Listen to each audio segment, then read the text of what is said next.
Halo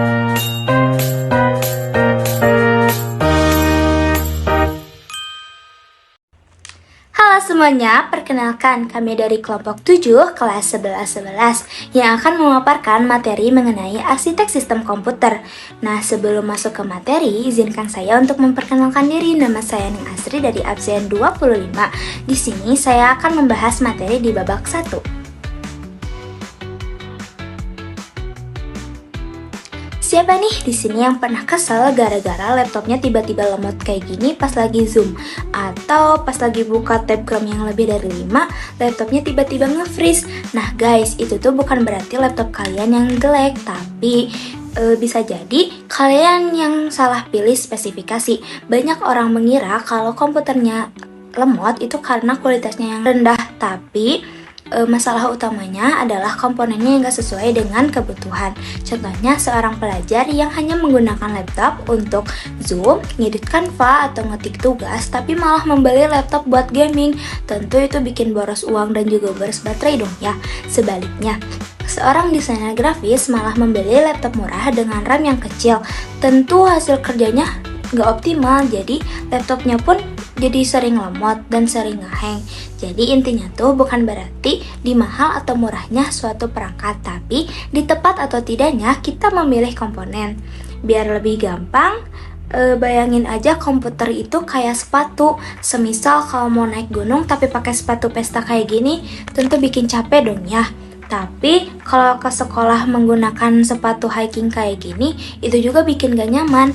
Artinya di setiap kegiatan pasti mempunyai alat yang cocok.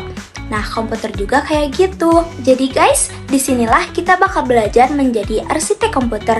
Bukan berarti kita harus jago buat ngerakit PC, tapi kita bisa lebih paham dasar-dasar dan juga tahu fungsi dari setiap komponen. Lalu kita pun bisa merancang komputer yang sesuai dengan kebutuhan kita. Tanpa berlama-lama lagi, yuk kita lanjut ke slide selanjutnya untuk mengenal 5 bahan utama dalam membuat PC. Sekarang, sebelum kita merancang PC yang sesuai kebutuhan, kita juga harus kenal dulu dong dengan bahan-bahan utamanya. Ibaratnya mau bangun rumah, kita juga harus tahu dulu dong bahan-bahan bangunannya apa aja. Nah, komputer juga sama, ada 5 komponen utama yang menjadi fondasi dari sebuah PC. Nah, yang pertama ada CPU atau prosesor. CPU ini bisa dibilang sebagai otak komputer. Jadi semua perintah dan proses utamanya itu dilakukan di sini. Jadi semakin cepat otaknya berpikir, semakin cepat juga komputer kita menjalankan program. Makanya kalau CPU-nya lemot, komputer kita juga ikut lemot. Jadi bisa dibilang CPU ini penentu utama seberapa pintar komputer kita. Lalu yang kedua ada RAM atau Random Access Memory. Bayangkan RAM itu seperti meja kerja, semakin besar mejanya, semakin besar juga pekerjaan yang bisa kita lakukan bersamaan tanpa berantakan. Jadi kalau mejanya kecil ya wajar aja kalau komputer gampang pusing pas buka banyak aplikasi gitu. Jadi intinya semakin besar RAM semakin lancar juga kerja multitasking kita. Nah, yang ketiga ada GPU atau biasa disebut sebagai kartu grafis. GPU ini ibarat seniman atau pelukis di komputer. Dia yang menggambarkan semua tampilan yang kita lihat di layar, mulai dari game, video, sampai animasi. Jadi kalau kamu suka gaming, desain, atau edit video, GPU ini udah cocok banget. Lalu yang keempat ada storage. Atau penyimpanan. Fungsinya adalah menyimpan semua data, mulai dari file, aplikasi, sampai sistem operasi. Ibaratnya lemari arsip. Semua dokumen kita tersimpan di sana. Nah, ada dua jenis storage utama. Yang pertama ada HDD sama SSD. HDD itu seperti lemari besar tapi agak lambat. Kalau SSD itu lemarinya kecil tapi super cepat mengambil barangnya. Jadi kalau misalnya kamu mau komputer yang cepat nyala dan responsif, pilihnya SSD ya. Oke, yang kelima ada motherboard. Ini yang terakhir. Motherboard ini seperti fondasi dalam rangka rumah. Jadi semua komponen CPU, RAM, GPU, dan storage dipasangnya di sini saling terhubung lewat jalur komunikasi. Jadi tanpa motherboard semua komponen gak bisa bekerja sama. Jadi intinya pastikan semua komponen yang kita pilih nanti cocok dan kompatibel dengan motherboardnya gitu. Nah, jadi kelima komponen ini adalah bahan bangunan utama dari sebuah PC. CPU sebagai otak, RAM sebagai meja kerja, GPU sebagai pelukis, storage sebagai lemari arsip, dan motherboard sebagai fondasi rumah. Terima kasih. Halo, nama saya Alan Ralfan Camilo. Saya dari Absen 2 dan di sini saya akan menjelaskan yaitu adalah sistem komputer.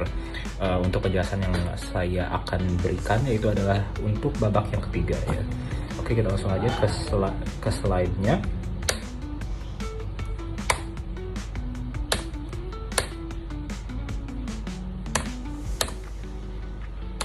Sorry.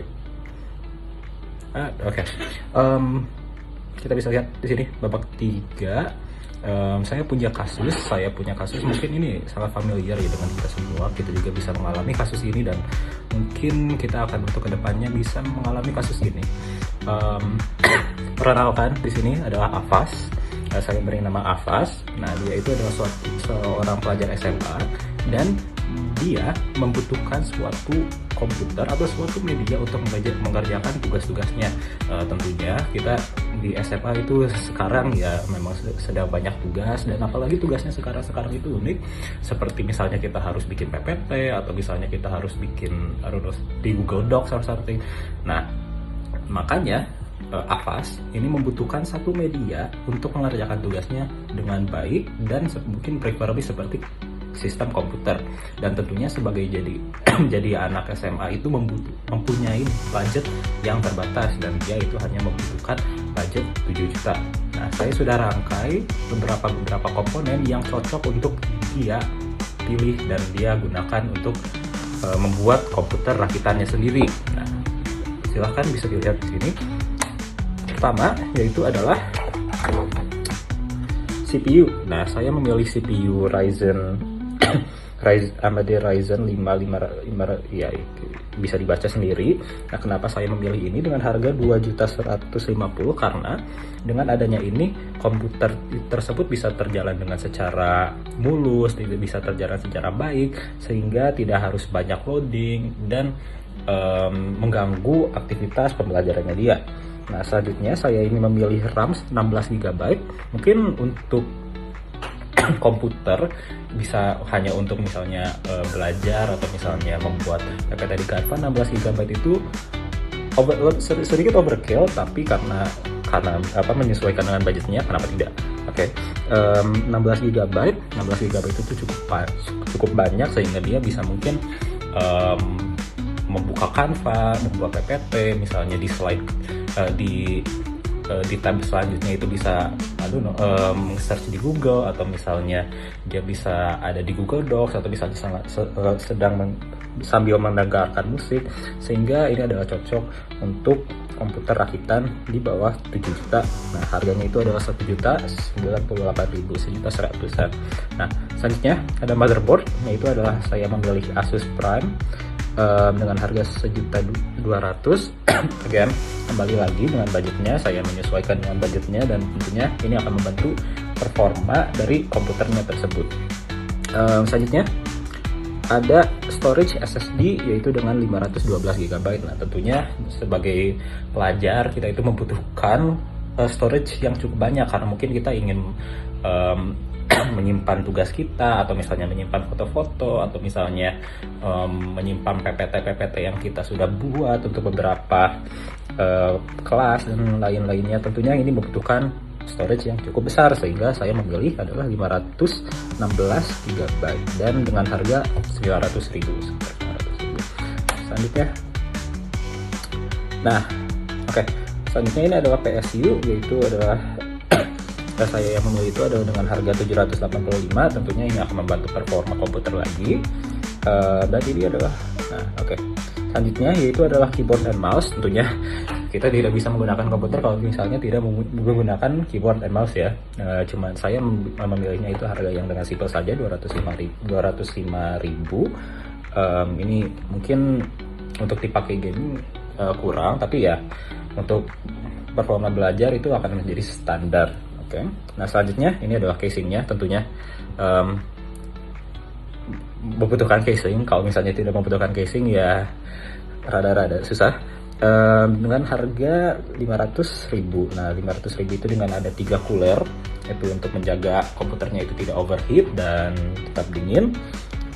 dengan ada mungkin konsepnya sedikit RGB lights and then kayak gaming dengan ada gelasnya di sini, ada kacanya di situ, dan itu adalah rakitannya. Mungkin kita bisa langsung salin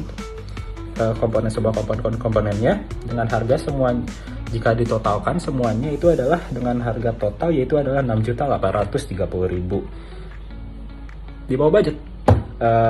Jadinya sekarang Avast bisa menggunakan dan membeli komponen-komponen tersebut untuk merakit komputer untuk dia mengerjakan tugasnya dengan secara bagus dan efisien, sehingga dia bisa bisa menjadi ranking 1 mungkin di kelasnya. Saya tidak kenal Avast. Oke, terima kasih. Untuk pecah konten kreator ini ditujukan buat YouTuber atau konten kreator pemula yang butuh komputer buat main game, streaming, dan edit video dengan budget sekitar 20 juta. Fokus utamanya ada di GPU dan RAM karena dua komponen itu paling ngaruh buat performa editing dan gaming.